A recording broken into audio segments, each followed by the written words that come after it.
بسم الله الرحمن الرحيم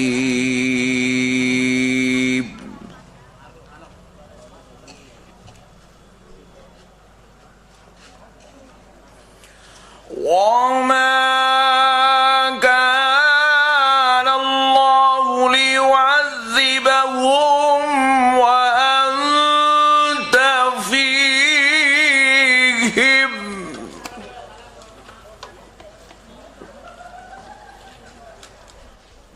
وقال الله تبارك وتعالى في القرآن المجيد والفرقان الحميد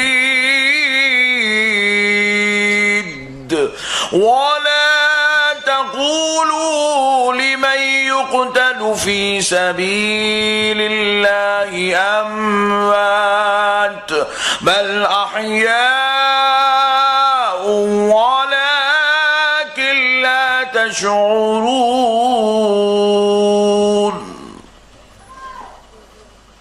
صدق الله المولانا العظيم وبلغنا رسوله النبي الكريم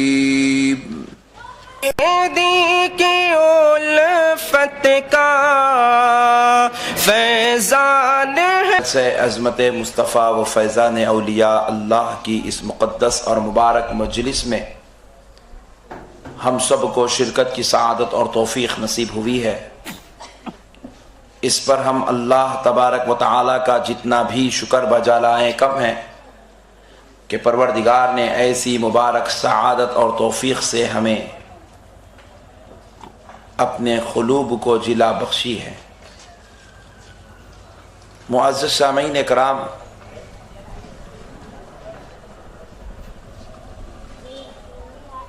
آپ اور ہم بڑے خوش نصیب ہیں کہ ہمیں اپنے آقا کا میلاد منانے اور اللہ کے محبوب بندوں اولیاء اللہ کے مقام و عظمت کو سمجھنے اور ان کے فیضان کے تذکرے کرنے کی سعادت نصیب ہوئی ہے۔ قربان جائیے پیارے بزرگ اور دوستو، اللہ رب العزت نے ہمیں ایسے نبی کی امت میں پیدا فرمایا کہ اللہ رب العزت نے ان کی ذات اقدس کو کائنات کی ہر شے کے لیے رحمت بنا کر نازل فرمایا۔ حد تو یہ ہے کہ اس ذات کریمہ سے جن جن چیزوں کو بھی نسبت ہوتی گئی وہ چیزیں بھی عظمت والی ہوتی چلی گئی۔ اب آپ ذرا غور کر دیکھیں کہ ہمارے نبی رحمت للعالمین صلی اللہ علیہ وسلم کا مقام اللہ نے کتنا بلند فرمایا ہے کہ ہر انسان دنیا میں آتا ہے، آنے کے بعد اس میں قابلیت آتی ہے، خوب محنتوں مشقتوں کرنے کے بعد ایک معیار کو پہنچتا ہے، اور اس معیار پر پہنچ کر جب اپنی قابلیت کو منواتا ہے تو تب اس کے اندر کچھ صلاحیتیں نکھر کر آتی ہیں، اس کا مقام بنتا ہے، اس کے چرچے ہوتے ہیں، اس کے تذکرے ہوتے ہیں، اس کی تعریف ہوتی ہے۔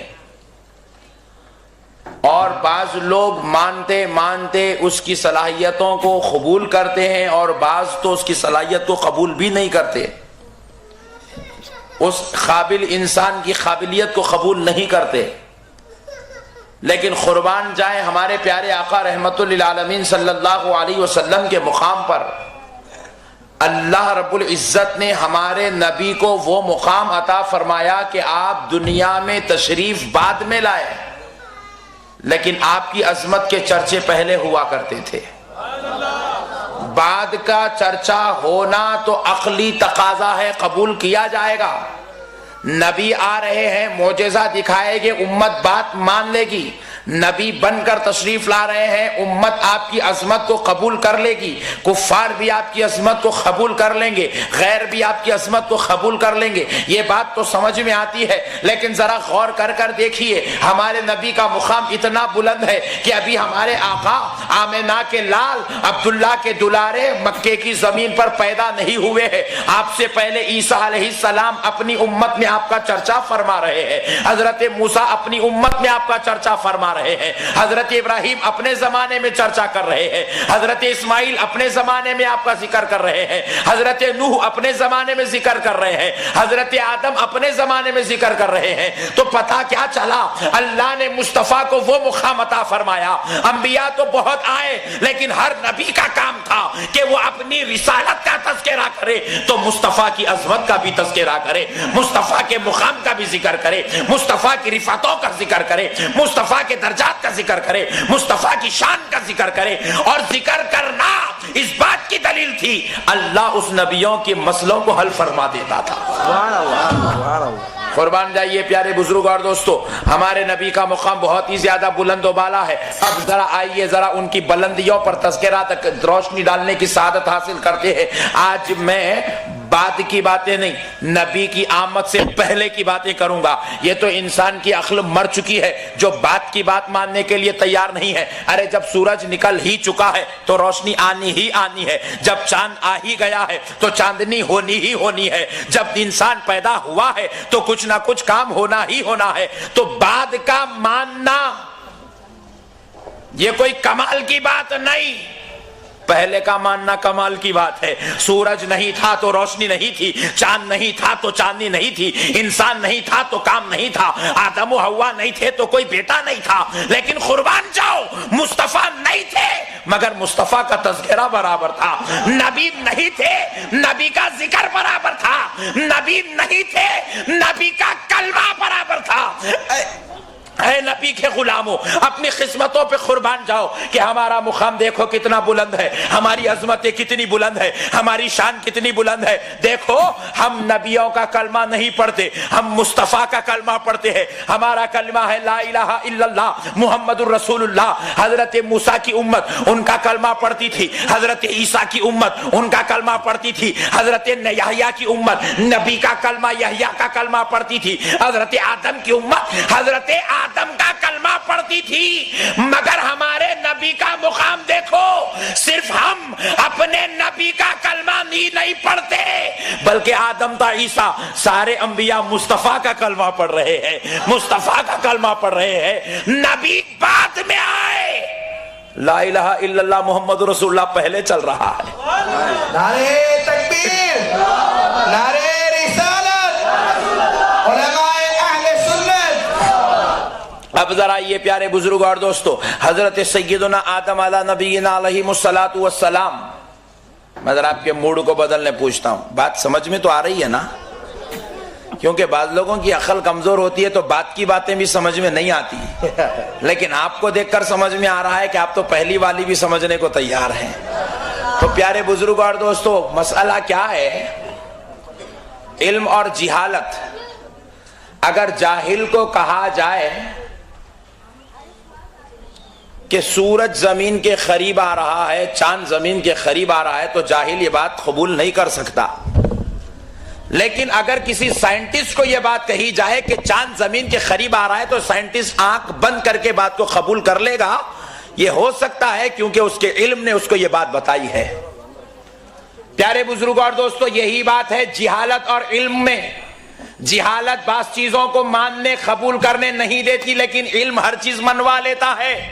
اسی طرح خدا کی قسم بلا تشبیہ و تمثیل, ایمان کا معاملہ بھی محبت اور عقیدت پر ہے. اگر کسی کے دل میں عقیدت اور محبت آ جاتی ہے تو وہ ہر بات ماننے کے لیے تیار ہو جاتا ہے, نبی کی عظمت ماننے کے لیے تیار ہوتا ہے, نبی کا مقام ماننے کے لیے تیار ہوتا ہے. علم آ جائے لیکن عقیدت نہیں آئے, علم آ جائے محبت نہیں آئے, تو اب اس کے سامنے سمندر بھی بکھیر دو, وہ عظمت ماننے کے لیے تیار نہیں ہوگا, نبی کا مقام ماننے کے لیے تیار نہیں ہوگا. اسی لیے پیارے دوستو, ہم محبت والے لوگ ہیں, ہمیں یہ بات بڑی آسانی سے سمجھ میں آ جائے گی کہ حضرت آدم علیہ السلام اپنے بیٹے حضرت ادریس علیہ السلام کو, حضرت شیس علیہ السلام کو بلاتے ہیں, اپنے سامنے بٹھاتے ہیں, فرماتے ہیں بیٹا اللہ رب العزت نے مجھے دنیا میں بھیجا ہے, میں نے 1000 سال اس دنیا میں گزارے ہیں, میں یہ جتنے انسان نظر آ رہے ہیں یہ سب میرے بیٹے ہیں, لیکن اے میرے پیارے بیٹے لخت جگر ذرا سن لو, اب میں اس دنیا سے پردہ کرنے والا ہوں,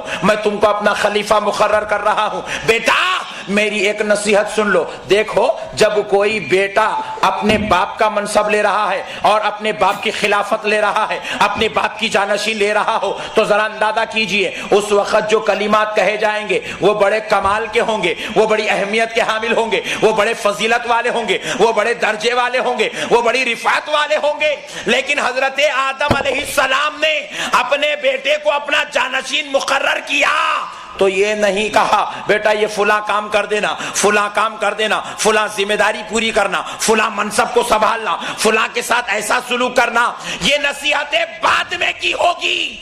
پہلی نصیحت حضرت آدم اپنے جانشین کو کر رہے ہیں, بیٹا سن, جب جب تو خدا کا نام لے گا تو ساتھ میں محمد کا بھی ذکر کر لینا.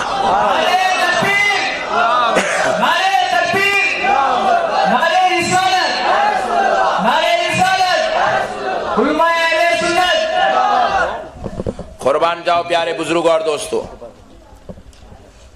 حضرت آدم علیہ السلام نے اپنے بیٹے کو نصیحت فرمائی کہ بیٹا جب جب تم خدا کا ذکر کرو گے تو ساتھ میں پیارے محمد کا بھی ذکر کر لینا. حضرت آدم علیہ السلام کے بیٹے نے عرض کیا بابا جان میں اللہ کو جانتا ہوں اور آپ کو مانتا ہوں, لیکن یہ پیارے محمد کا ذکر کرنے کی آپ جو نصیحت فرما رہے ہیں بابا جان یہ بات میری سمجھ میں نہیں آئی, اس بات میں کیا راز ہے؟ حضرت آدم علیہ السلام فرماتے ہیں بیٹا سنو, جب میں جنت میں تھا تو میں نے جنت کے ہر جھاڑ اور ہر جھاڑ کے ہر پتے پر میں نے محمد کا نام لکھا ہوا دیکھا. بیٹا میں جب جنت میں تھا تو میں نے جنت کے جھاڑوں کی ہر ڈغالی پر محمد کا نام لکھا ہوا دیکھا. بیٹا جب میں جنت میں تھا تو جنت کے ایک ایک درجہ جب میں بلند ہوتا, ہر درجے کے چڑھنے کے لیے مجھ سے کہا جاتا محمد کا نام لو تو آگے کا درجہ بھی نصیب ہو جائے گا. ہر نام دیتا گیا تھا اور درجہ بلند ہوتا گیا تھا. اے میرے بیٹا سنو, جب میں جنت کی حوروں کے سامنے گیا, رضواں کے سامنے گیا, جب میری نظر ان کی نظروں میں ملتی ہے, ان کی آنکھ میں ملتی ہے, تو میں نے جنت کی حوروں کی آنکھوں کی پتلیوں میں بھی محمد کا نام لکھا ہوا دیکھا. بیٹا صرف اتنا ہی نہیں, جب میں جنت سے نکالا گیا, جنت کے باہر آیا, جنت کا دروازہ بند کر دیا گیا, میں نے آخری بار پلٹ کر جب جنت کو دیکھا تو کیا دیکھتا ہوں, جنت کے دروازے پر بھی محمد کا نام لکھا ہوا. فرماتے ہیں بیٹا سنو, جب میں نے عرش پر دیکھا تھا تو اللہ کے نام کے ساتھ محمد کا نام تھا. میں نے رب سے گزارش کی تھی اے اللہ تیرے نام کے ساتھ جس محمد کا نام جڑا ہوا ہے اسی محمد کے طفیل تو مجھے معاف فرما دے. تو میرے رب نے میری اس خواہش کو قبول فرمائی, میری اس لغزش کو میرے رب نے معاف فرمائی. تو گویا کہ حضرت آدم بتا رہے ہیں یہ وہ محمد ہے کہ جن کا تذکرہ جنت میں بھی ہو رہا ہے, جنت میں ان کا نام لکھا جا رہا ہے, جنت میں ان کی عظمتیں بیان ہو رہی ہے, جنت میں ان کے درجے بیان ہو رہے ہیں. ارے حد تو یہ ہے, حضرت آدم جب اپنے بیٹے کو اپنا خلیفہ بنا کر اپنے منصب پر بٹھا رہے ہیں تو اپنی انگوٹھی اتار کر اپنے بیٹے کو پہنا رہے ہیں. بیٹے جب اس میں غور کر کے دیکھتے ہیں تو کیا پتا چلتا ہے, حضرت آدم علیہ السلام کی انگوٹھی میں اللہ کے نام کے ساتھ محمد کا نام لکھا ہوا ہے. سبحان اللہ, سبحان اللہ. قربان جاؤ پیارے بزرگ اور دوستو, نعرے تکبیر, نعرے رسالت, نعرے تکبیر, نعرے رسالت. ہمارے نبی کا مقام بہت بلند ہے, ہم کو چاہیے کہ ہم نبی کے سچے دیوانے بن کر زندگی گزاریں. پیارے بزرگ اور دوستو یہی نہیں